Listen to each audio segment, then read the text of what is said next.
I'll take these 10 minutes to share some data and figures with you with the goal of showing you the current situation the coffee market is experiencing, why the market is in this state, what factors are driving the fundamentals, meaning the intersection of global supply and demand, and consequently price levels as well, to then open up the outlook a bit on what might await the market, again, in terms of fundamentals and prices for the coming months. So we'll look at the 2026-2027 season. Let's start with the current situation. I think this graph is very representative in illustrating what has happened, especially over the last few seasons. This graph shows the trend of global green coffee production, the red line, and the trend of consumption, the blue line. The bar chart, on the other hand, is a proxy for the market stock levels, so it gives you an idea of the level of market abundance. And as you can see, the market has, in fact, since the 2021-22 season, been characterized by 3 deficit seasons. So production hasn't kept pace with consumption, and this has led to a gradual erosion of stocks, leading up to the 24-25 season with a level of stocks not seen since at least 2000.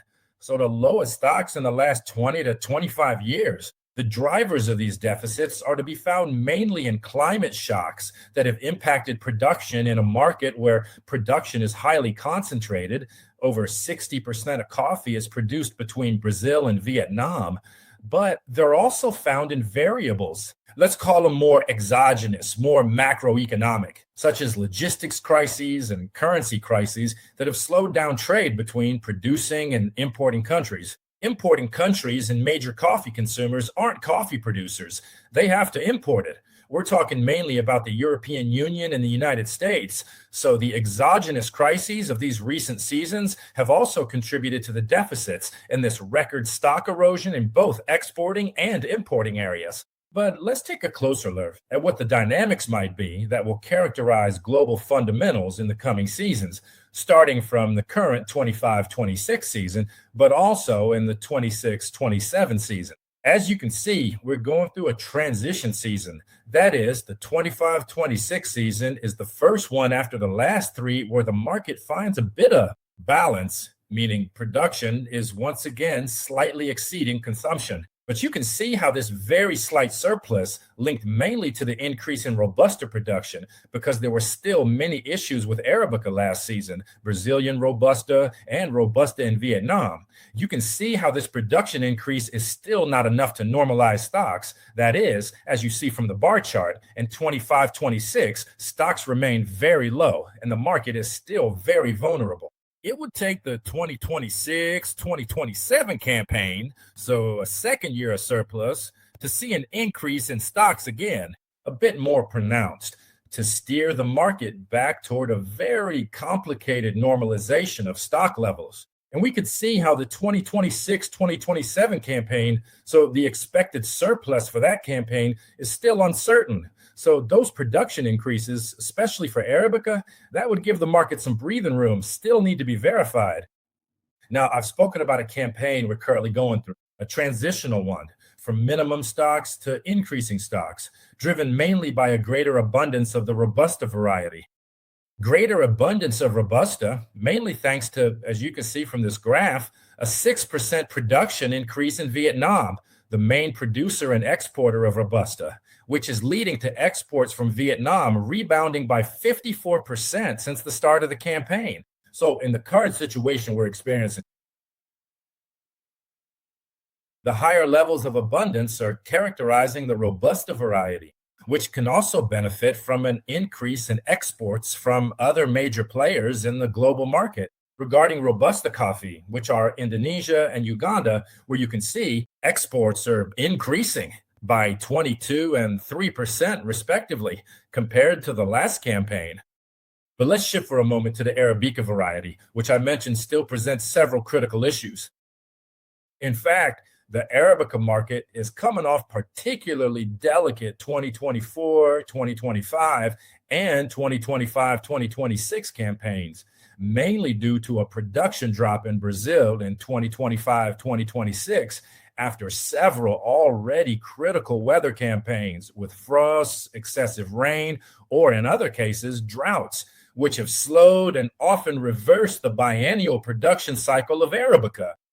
You can see how for this 2025-2026 campaign, Brazilian stocks are, extremely low. And this is also evident from export levels, with Brazil effectively exporting 20% less than in the previous campaign. Now, as you can see, looking ahead to 2026, 2027 for Arabica, and especially for Brazil, expectations are instead for a gradual recovery in supply. In the Areté scenario, we project an 18% increase in Arabica production, with a slight drop in Robusta, which would have already benefited from the Vietnam harvest in recent months, and a production increase in Indonesia. And this would also allow Arabica stocks to normalize a bit.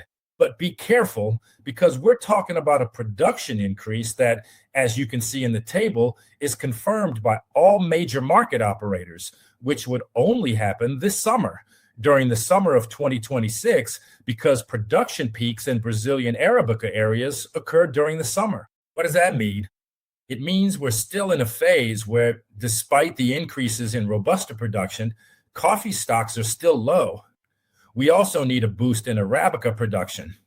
As of today, expectations are for a production increase, but these expectations must materialize. And we know that in the past, expectations have then faced revisions as well. So everything related to the weather market, the weather over the next 2 or 3 months from now until summer, could be decisive in seeing whether or not the stock accumulation we've identified actually happens.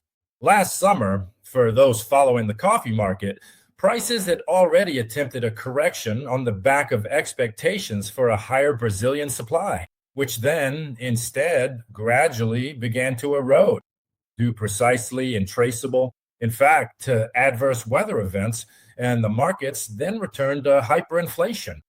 As I was saying, the Brazilian supply is so important also because the other major producer and exporter of Arabica, which is Colombia, has instead gone through and is going through a 2025-2026 campaign of production and export contraction, with exports down 10% compared to the last campaign. So you see how the dynamics of Robusta and Arabica have often followed opposite trends.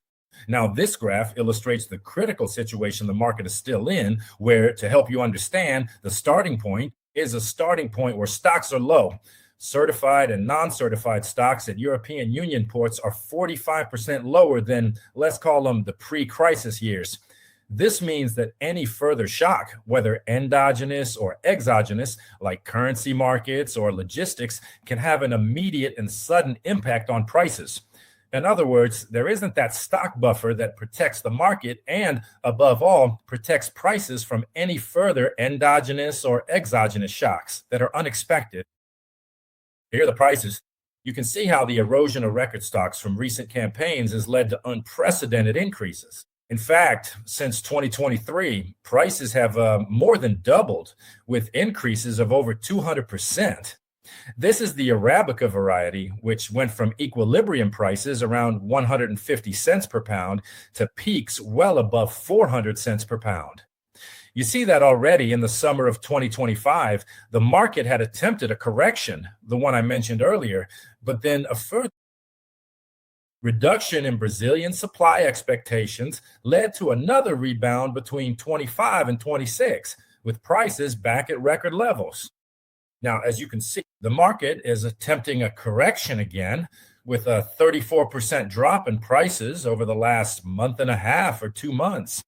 This is justified by those expectations I mentioned, especially regarding the next Brazilian crop, along with consumption that's flattening out a bit. After several years of inflation, global coffee consumption growth is much flatter compared to the average growth seen over the last decade. You can see a similar trend for the Robusta variety, but as you can see, between 2025 and 2026, the price rebound for Robusta was less than proportional compared to Arabica, precisely because Robusta benefited from increased production, mainly in Vietnam, but also from a production increase in Brazil. So this shows you how the tensions and rebounds for Robusta between 2025 and 2026 were mainly due to a substitution effect, meaning a shift in demand between Arabica and Robusta. And this, in fact, also explains the movements in price premiums. You can see that today we're in a situation visible in both the right and left graphs, but let's focus on the right one, which shows the Arabica premium over Robusta, where the premium is still at record sustained levels. So, to wrap up these few minutes of market analysis, we've seen how today the necessary elements seem to be in place. Following an increase in Robusta supply, we're heading toward an increase in Arabica supply next summer as well. This would lead to the start of a gradual process of inventory normalization. But I want to emphasize that these factors still need to materialize, and the market is still in a limited stock situation. So it remains very fragile and vulnerable, as you can also see from the prices. Besides inflationary trends, prices are also marked by record volatility. So price fluctuations around their average are particularly pronounced. So to see the current deflationary trend consolidate, these expectations will need to actually materialize. Until the moment these expectations materialize, the market clearly remains particularly exposed to endogenous factors, including climate, as well as exogenous factors. This includes all the policy uncertainty. We know one factor driving volatility was the introduction of U.S. tariffs, which for coffee had already been removed even before last week's Supreme Court ruling. But these are all variables that can help keep the level of volatility high.